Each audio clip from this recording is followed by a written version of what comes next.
Bonjour à tous, on va commencer. Donc très rapidement, comme d'habitude, présentation très rapide de Partout. Donc Partout, on est une société qui accompagne 1200 enseignes clientes dans 150 pays sur différents sujets. Donc nos clients, c'est les entreprises des réseaux de points de vente. Et donc des slides comme ça qui résument nos clients, on a une vingtaine. On a beaucoup de clients différents et on accompagne ces clients sur différents aspects. Le premier, c'est la mise à jour des données sur toutes les plateformes que vous connaissez comme Google Maps, Waze, TomTom, Here, Apple Plan, etc. Et bien sûr tout ce qui est photo, actualité, donc les posts, les réseaux sociaux, et la partie Store Locator, donc c'est-à-dire le site avec le référencement des points de vente sur une cartographie sur site. Le deuxième sujet qu'on traite, c'est la centralisation des avis, notamment Google, Facebook, TripAdvisor.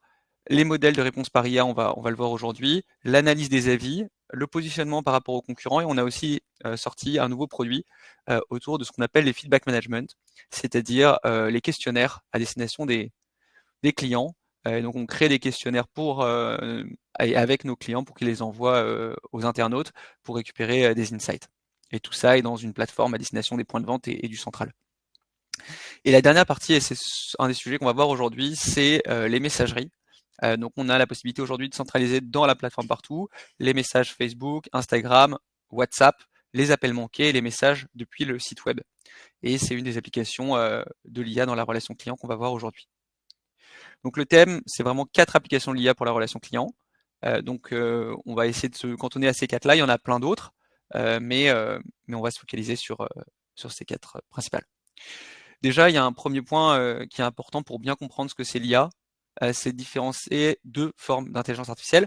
La première, on va l'appeler le machine learning, et la deuxième, l'IA générative.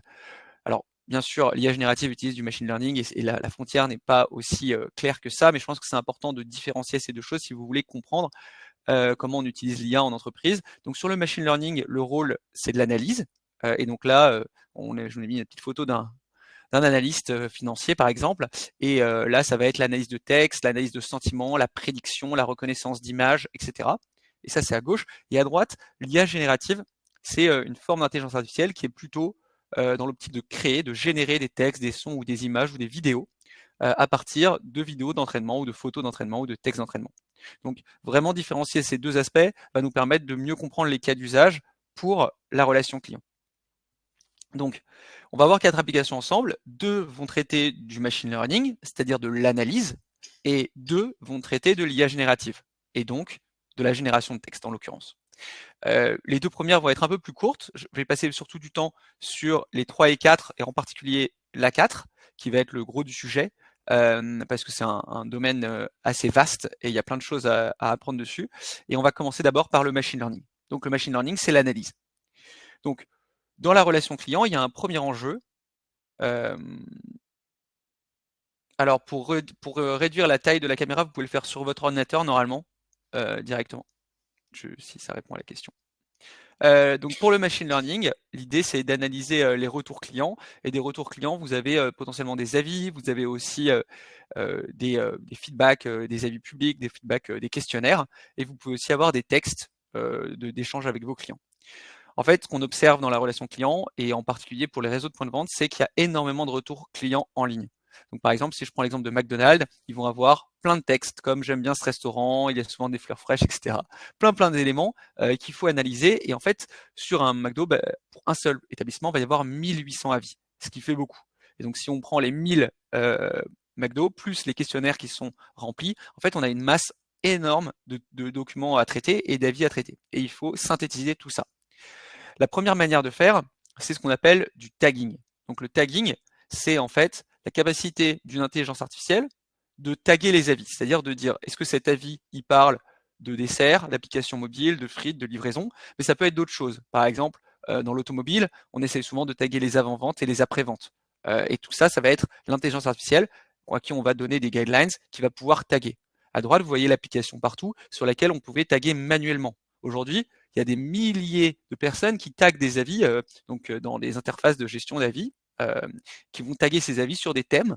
Et en fait, ce tagging, il peut se faire de manière automatique, c'est-à-dire qu'on dit à l'IA, tague-moi tout ce qui parle de dessert, et si ça parle d'une charlotte aux fraises, il saura que c'est un dessert, et il va taguer.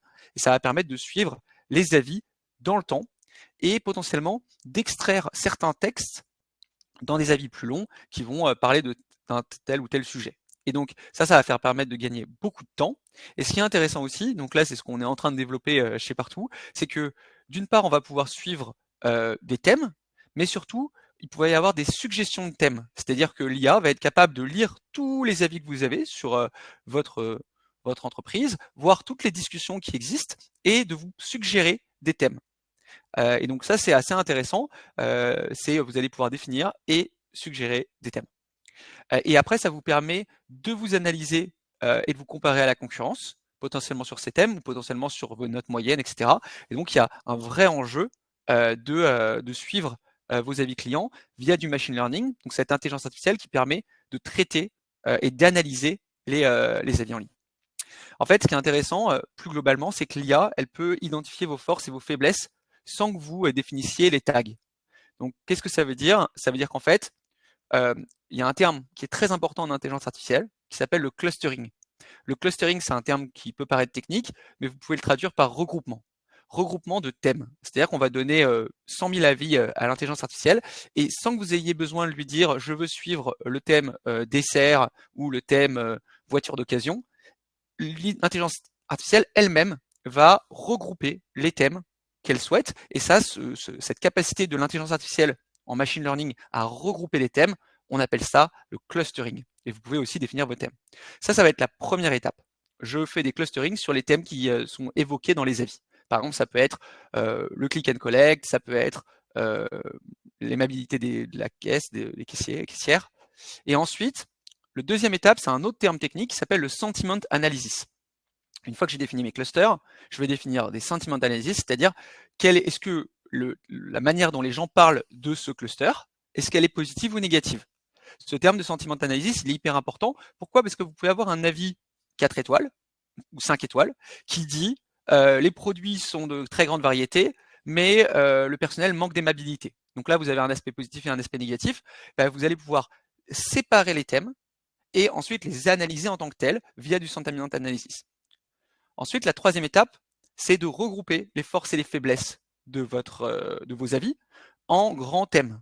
Donc, vous allez avoir le clustering.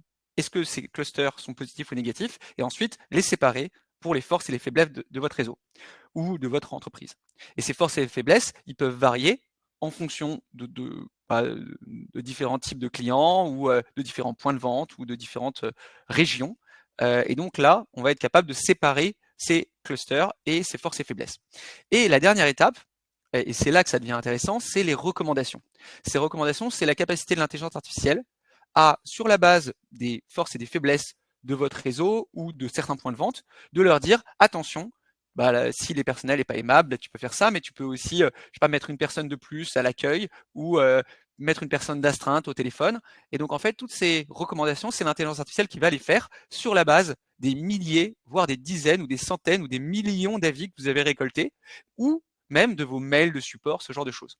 Tout ça, c'est vraiment ce qu'on appelle du machine learning. Après, pour faire les recommandations, on utilise aussi de l'intelligence artificielle générative. Et donc, ce qu'on a développé là en MVP, donc c'est MVP, c'est Minimum Viable Product, c'est-à-dire que c'est pas encore dans la plateforme, c'est pour les clients de partout, si ça vous intéresse, on peut le faire assez rapidement, c'est qu'on va simplement prendre les 1000 derniers avis et sortir ce genre de résultats, c'est-à-dire identifier les aspects positifs, donc par exemple, propreté, organisation, c'est 25%, je crois que c'est Quick, peut-être, ou McDo, ou KFC, je sais plus. Et vous avez les pourcentages de thèmes qui apparaissent, avec des exemples d'avis, et sur les aspects positifs et sur les aspects négatifs. Et surtout, après, il y a un plan stratégique et un plan d'action en local avec suivi d'amélioration. Aujourd'hui, Partout permet de taguer les avis, pas encore avec l'intelligence artificielle. C'est dans notre roadmap, on est en train de développer cette fonctionnalité pour vous permettre, dans l'application Partout, ça sortira dans les prochains mois, de définir les thèmes et de les taguer. Et ce qui est intéressant avec l'application Partout, c'est que vous centralisez à la fois vos avis publics, mais aussi vos questionnaires, c'est-à-dire vos enquêtes de satisfaction. Tout arrive dans la même interface, vous pouvez y répondre via de l'intelligence artificielle, on va le voir, mais surtout, demain, taguer facilement et obtenir des plans d'action. Ça, c'est vraiment la vision qu'on porte chez Partout, c'est que les avis, c'est une source d'information.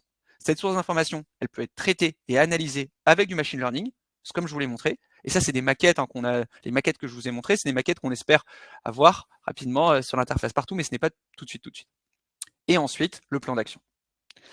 Donc là, on a vu deux grands aspects de l'IA, qui sont le tagging et l'identification des forces et des faiblesses. Ça, c'est vraiment de l'analyse. Donc c'est comme si vous avez un analyste ou des gens qui taguent les avis pour vous. Maintenant, on va passer à un deuxième aspect qui est l'IA générative. Comme je vous l'avais dit, le machine learning, c'est l'analyse, l'IA générative, c'est potentiellement le peintre ou l'écrivain. Donc, l'idée de l'IA générative, là, ça va être plutôt pour répondre à vos clients. Donc, le machine learning, c'était pour analyser, l'IA générative pour répondre. Le premier cas d'usage, c'est un cas d'usage assez simple. Pourquoi? Parce que c'est juste répondre aux avis. La réponse aux avis, elle se fait généralement de différentes manières. Ça, c'est l'interface de partout. Vous pouvez le faire de manière manuelle, c'est-à-dire, voilà, Samantha a répondu, je vais taper un texte. Soit par template, c'est le numéro 2. Donc là, vous allez pouvoir avoir des templates qui sont positifs pour les réponses positives ou des templates d'excuses quand la note est négative. Vous avez aussi des assistants IA, c'est ça qu'on va voir aujourd'hui, comment ça fonctionne. Et enfin, vous avez les avis, les réponses automatiques. Comment ça fonctionne? Tous les avis sans commentaire, c'est-à-dire qu'il n'y a pas de texte, il y a juste une note qui peut être de 1, de 2, de 3 ou même de 5 étoiles, mais la personne n'a pas dit pourquoi. Et donc là, on va automatiser la réponse puisqu'on ne peut pas la personnaliser et on va faire tourner des templates qu'on va définir. Et ces templates, il va y avoir ce qu'on appelle des placeholders. Les placeholders, c'est un endroit qui peut avoir différentes variables, comme le prénom. Vous voyez ici dans cet exemple, il est marqué Samantha et la réponse dit bonjour Samantha. Ici, on est vraiment sur un template avec des placeholders, c'est-à-dire des petits blocs pour faire varier des variables. Donc maintenant, on va se focaliser sur l'assistant IA pour répondre aux avis, qui est une forme d'intelligence artificielle. Donc là, je vous avais prévu une petite vidéo qui est une vidéo de l'interface, mais on est sur PDF, donc ça a bloqué. Désolé pour les anglicismes, je m'en rends compte et je cherchais en même temps le terme en français que je n'avais pas, mais Patrick, si vous l'avez, je suis preneur en tenant le chat. Et là, vous avez la présentation de l'interface de partout, et donc là, vous l'avez de l'intelligence artificielle, et vous pouvez cliquer sur la petite boîte magique qui va en fait lire l'avis et proposer une réponse sur la base de cet avis. Et là, c'est vraiment personnalisé, c'est-à-dire que l'intelligence artificielle va lire et répondre à l'avis. Et donc là, on va pouvoir valider cet avis ou alors la modifier. Et c'est ça qui est intéressant, c'est-à-dire que l'intelligence artificielle, elle peut faire deux choses. Soit elle peut augmenter, soit elle peut automatiser. Ce qu'on appelle, enfin, elle peut aider, soit elle peut remplacer. Donc là, en l'occurrence, ce qui est intéressant, c'est que l'IA va vraiment augmenter, puisqu'on va pouvoir modifier ensuite la réponse. Comment ça fonctionne? Et ça, c'est important juste pour que vous ayez quelques idées de la partie intelligence artificielle. En fait, vous avez l'utilisateur qui appuie sur le bouton dans l'interface partout pour pouvoir répondre aux avis ou dans n'importe quelle interface qui utilise de l'intelligence artificielle. Et ça va faire appel à trois choses. OpenAI, qui est la société qui est derrière ChatGPT, qui va développer le modèle de langage. Vous avez Azure, qui héberge, donc c'est comme AWS ou Google Cloud Platform, c'est des hébergeurs du cloud. Et enfin, vous avez le prompt. Et le prompt, c'est ce qui va donner les règles permettant à l'intelligence artificielle de répondre de la bonne manière. Ça va être envoyé à la base de données de partout, qui va par exemple spécifier les informations du type quelle est l'avis derrière, et ensuite, ça va générer la réponse à l'avis de manière automatisée par intelligence artificielle.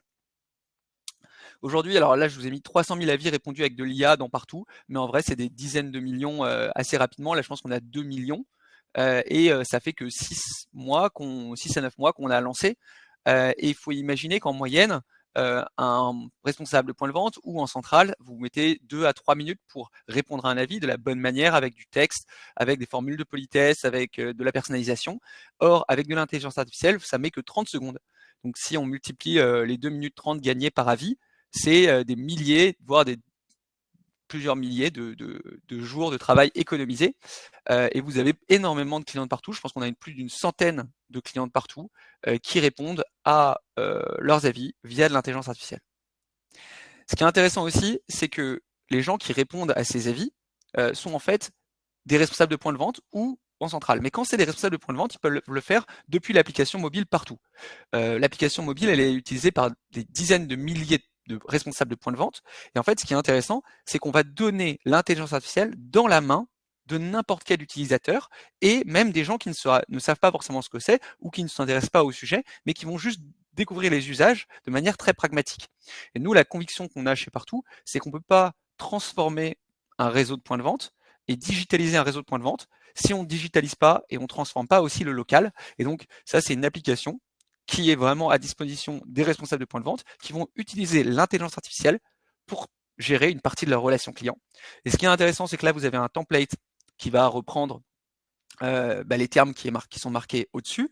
Mais ce qui est aussi intéressant, c'est que l'utilisateur en point de vente peut rajouter des informations complémentaires pour montrer bien à la personne qui a laissé l'avis que c'est bien un humain. Il va, par exemple, s'il a vendu une cuisine, eh ben, il va donner des détails qui ne sont pas dans l'avis pour montrer que c'est bien lui qui a répondu. Ça aussi, c'est beaucoup apprécié par les clients qui voient que ce n'est pas uniquement une intelligence artificielle qui répond, mais que en fait, c'est une personne qui est aidée d'intelligence artificielle. Et c'est là toute la différence. Maintenant, est-ce que vous avez des questions sur toute cette première partie? Si vous en avez, n'hésitez pas à les poser dans le chat et on y répondra tout à la fin.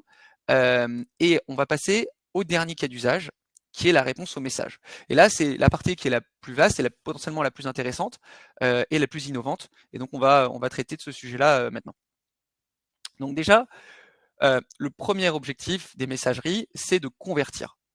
Ça va être typiquement sur un site internet, on va avoir un chat, donc vous pouvez l'utiliser sur Partout, et ce petit chat que vous voyez en bas à droite, vous voyez, il peut proposer une discussion par SMS, par WhatsApp ou par Facebook Messenger. Donc, on va rediriger le client, l'internaute, vers l'interface de discussion de son choix.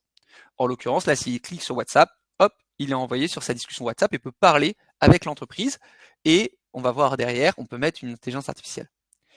L'interface de Partout qui est live sur ce sujet depuis plusieurs années permet de centraliser les messageries Google, Instagram, Facebook, WhatsApp, site web, votre store locator et les appels manqués qu'on peut rediriger vers la plateforme. C'est-à-dire que quand vous avez un appel, si vous ne décrochez pas, on peut envoyer un SMS pour que la personne elle continue de discuter par message et ça permet d'éviter les problèmes liés au taux de non décroché ou alors les problèmes quand le point de vente est fermé et que le téléphone ne répond pas, l'intelligence artificielle peut prendre le relais.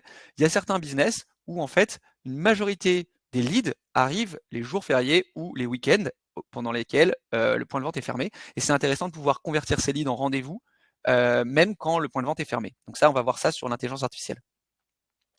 Ça, c'est une nouveauté assez top qui est que, en gros, sur Google Maps, donc là, vous voyez Google Maps à droite, il va y avoir un nouveau bouton et il est déjà live dans toute l'Amérique latine. C'est un bouton qui redirige vers WhatsApp.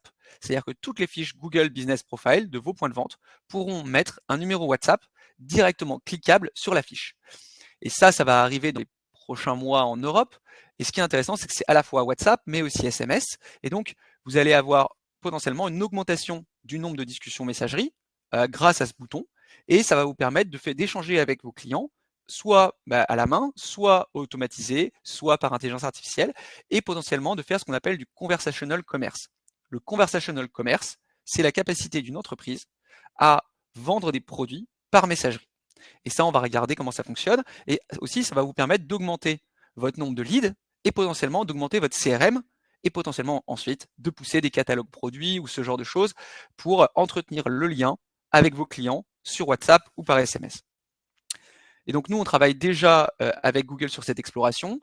C'est déjà live au Brésil et en Amérique latine de manière générale. Et c'est dans la plateforme Partout, vous pouvez rentrer votre numéro WhatsApp pour qu'elle soit affichée sur Google Business Profile. Et donc si vous vous intéressez à ces sujets, on peut déjà commencer à travailler sur la partie WhatsApp et ensuite, quand ce sera live, l'intégrer à Google Business Profile.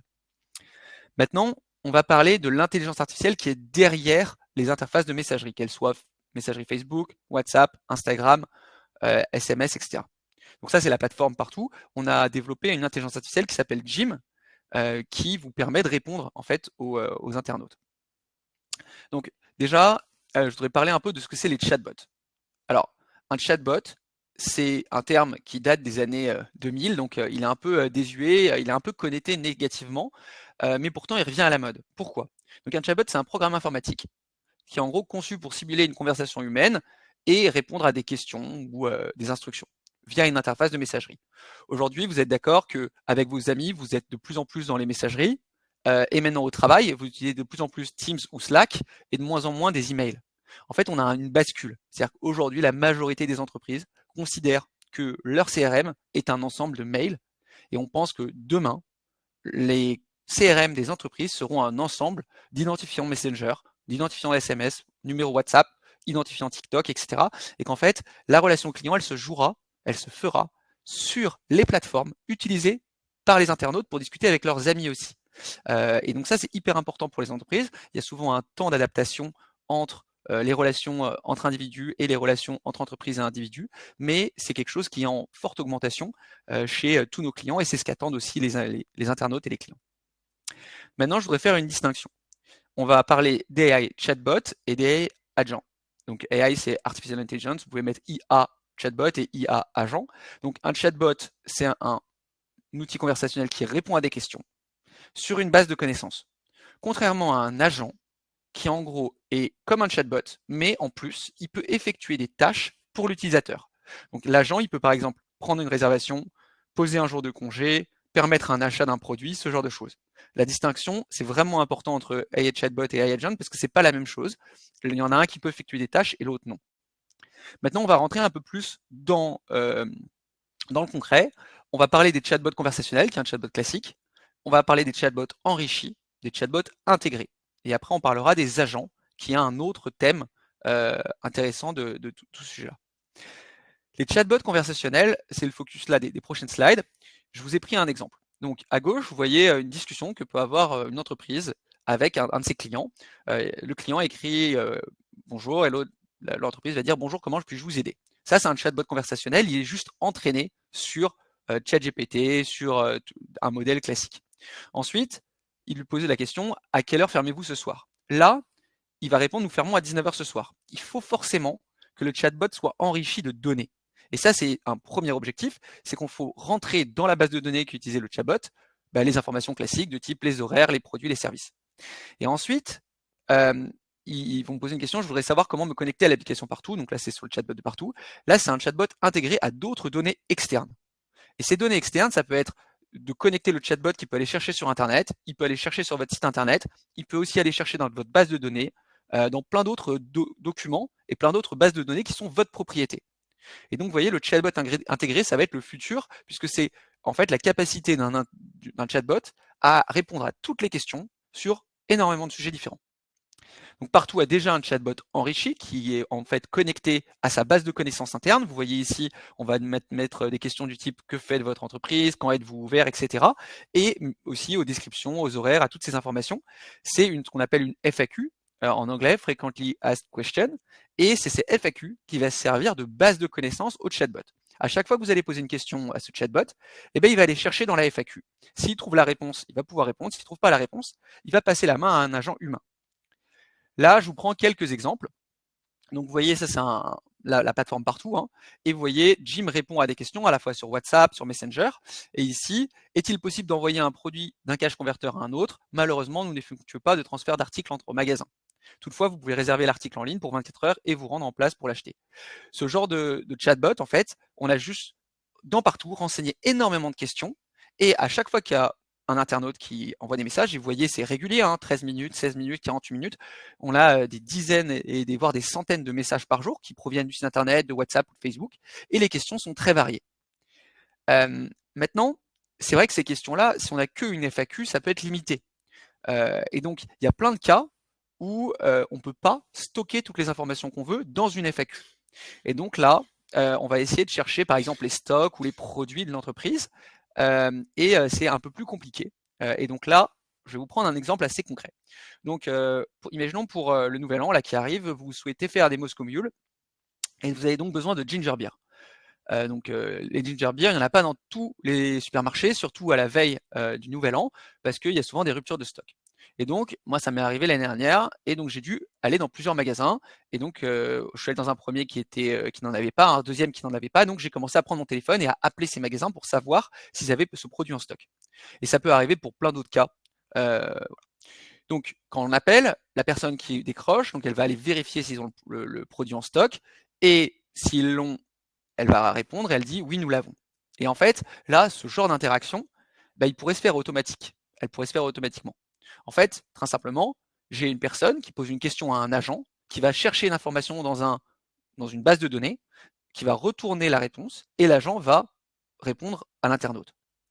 Et ça peut être fait via une intelligence artificielle. En fait, votre entreprise, elle dispose de milliers de bases de données, de points de données, d'informations, et vous pouvez mettre entre vos informations et vos clients un moteur qui va permettre de répondre. Et ce, sur WhatsApp, sur Facebook, sur Instagram, sur Google. On va prendre quelques cas d'usage pour que vous puissiez vous projeter. Ça peut être des sujets de commande. Donc imaginons Castorama, Leroy Merlin, vous avez une commande, vous contactez, vous dites voilà, j'ai un problème de suivi, je ne l'ai toujours pas reçu. Et l'intelligence artificielle va juste dire ah, quel est votre numéro de commande? Et si vous donnez votre numéro de commande, ça va aller chercher dans la base de données de suivi de commande pour pouvoir vous répondre.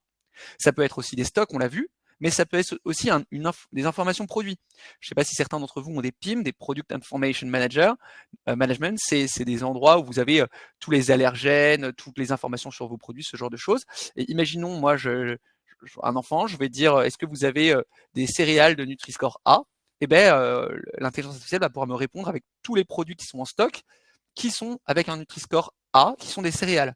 Et donc, je vais pouvoir faire mon choix. Potentiellement, je vais même pouvoir me faire livrer. Et vous voyez que la messagerie devient un enjeu pour faire de la vente.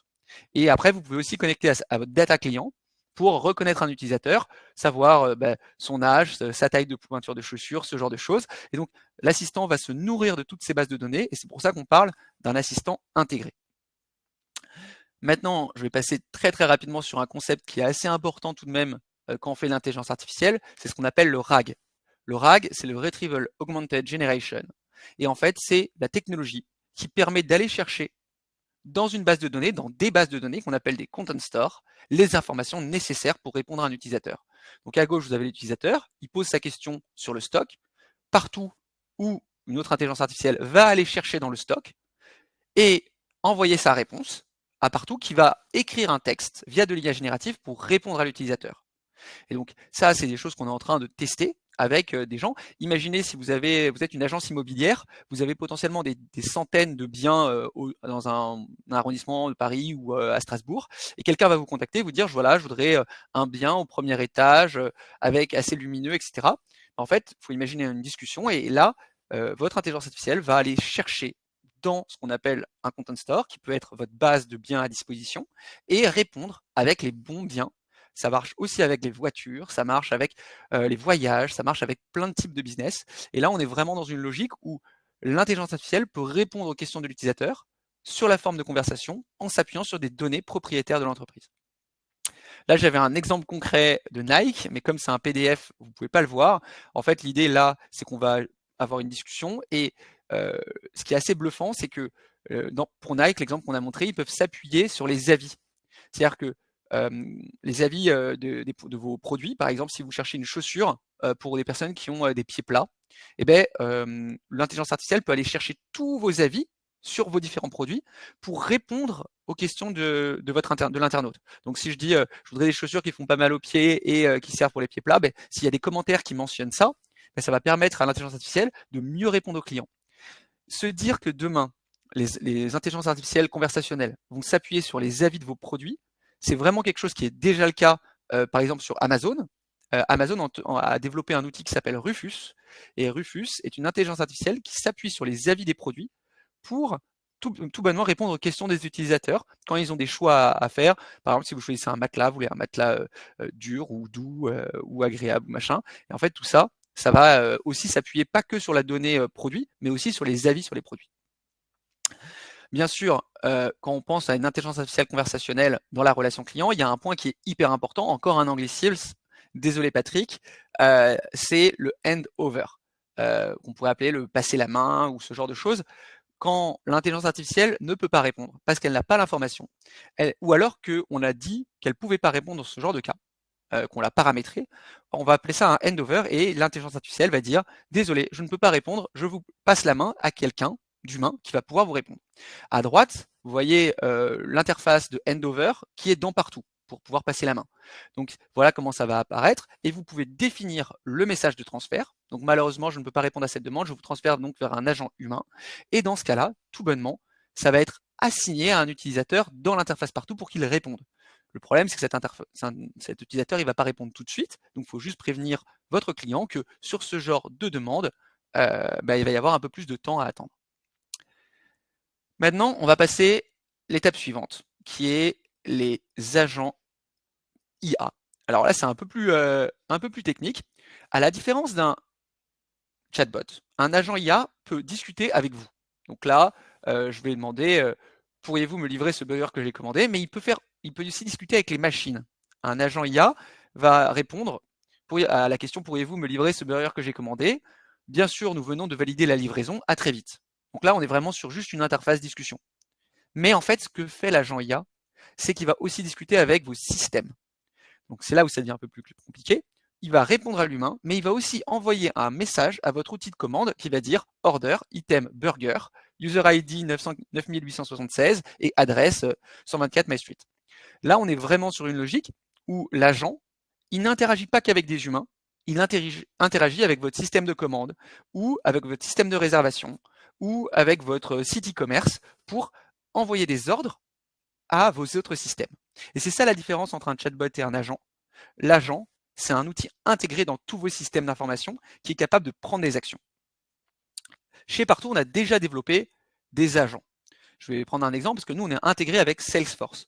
Aujourd'hui, quand vous contactez le chatbot de Partout, que ce soit sur notre site web ou sur WhatsApp ou sur Facebook Messenger, et ça nous arrive des dizaines de fois par jour, on a beaucoup de clients qui sont ce qu'on appelle des petits commerçants ou des commerçants indépendants. Et on ne peut pas, en gros, leur répondre tout de suite, tout le temps. Et donc, ce qu'on a fait, c'est qu'on a développé cette intelligence artificielle pour collecter des informations qui sont ensuite envoyées par Salesforce. Donc, quand la personne nous contacte, on va tout simplement lui demander son numéro de téléphone, son adresse mail, son prénom et son nom, et son adresse. Tout ça va être récupéré en fait dans la discussion. Si la personne elle dit je m'appelle Monsieur Dupont ou je suis Monsieur Dupont ou mon nom est Monsieur Dupont, ça ne change rien. L'IA est capable de comprendre que Monsieur Dupont est son nom. Elle va aussi donner son numéro de téléphone, même si elle fait des fautes, elle fait des espaces, elle fait pas d'espace, toutes ces choses-là, en fait, c'est peu importe que ça arrive, en fait, ça va juste envoyer un ordre à notre CRM en disant rajoute ce contact dans notre CRM Salesforce avec ce numéro de téléphone, ce nom, cette adresse et le nombre d'établissements qui est un point important pour Partout. Une fois que c'est dans CRM, il va être attribué automatiquement à un commercial qui va rappeler ce point de vente, ce point de vente, qui peut être un prospect chez Partout. Et là, c'est vraiment intéressant parce qu'on peut imaginer la même chose pour vous dans l'automobile, pour vous dans la grande distribution, pour vous en B2B, pour vous dans plein de secteurs. On va pouvoir récolter des leads pour soit les mettre dans Salesforce, soit même prendre des rendez-vous. Donc là, dans la coiffure, par exemple, on est en train de travailler pour développer ce qu'on appelle un booking system par IA, donc un système de prise de rendez-vous par IA. Ce système va permettre de discuter avec une personne et en même temps d'aller vérifier que les coiffeurs ou les esthéticiennes sont disponibles sur ces créneaux. Ensuite, une fois que le client a validé un créneau, ça va envoyer un message à l'outil de réservation et bloquer un créneau, mais ça va aussi envoyer un mail au client pour lui confirmer la bonne réservation de son créneau. Et tout ça de manière complètement automatique. À la différence d'un chatbot, encore une fois, cet agent est connecté à l'outil de réservation et à Gmail pour envoyer les mails. Et on peut imaginer plein d'autres connexions. On pourrait aussi le connecter à Salesforce pour créer une fiche client et même discuter avec la personne. Et au fur et à mesure que la personne discute avec nous, on va ajouter des informations dans cette fiche client comme on remplit un CRM. Mais il y a encore plus prospectif, c'est la mémoire. En fait, on a deux types de mémoire et les intelligences artificielles ont aussi deux types de mémoire. Il y a d'abord la mémoire court terme. La mémoire court terme, elle permet de vous rappeler des phrases précédentes, d'avoir une conversation logique. Quand vous perdez la mémoire court terme, c'est juste vous rappelez plus des mots qui ont été dits juste avant ou de la discussion d'il y a quelques minutes. Et c'est très différent de la mémoire long terme. La mémoire long terme, ça permet de se rappeler de conversations passées, de son histoire, de sa vie passée, etc. Et ça, pour ceux qui connaissent un peu tout ce qui est Alzheimer, c'est vraiment deux mémoires très différentes. Pour l'intelligence artificielle, c'est un peu pareil. C'est-à-dire qu'il y a une mémoire court terme et une mémoire long terme.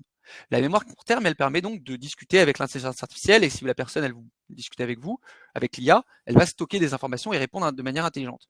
Mais la mémoire long terme, pour une entreprise, c'est ça qui va être une grosse valeur. Pourquoi?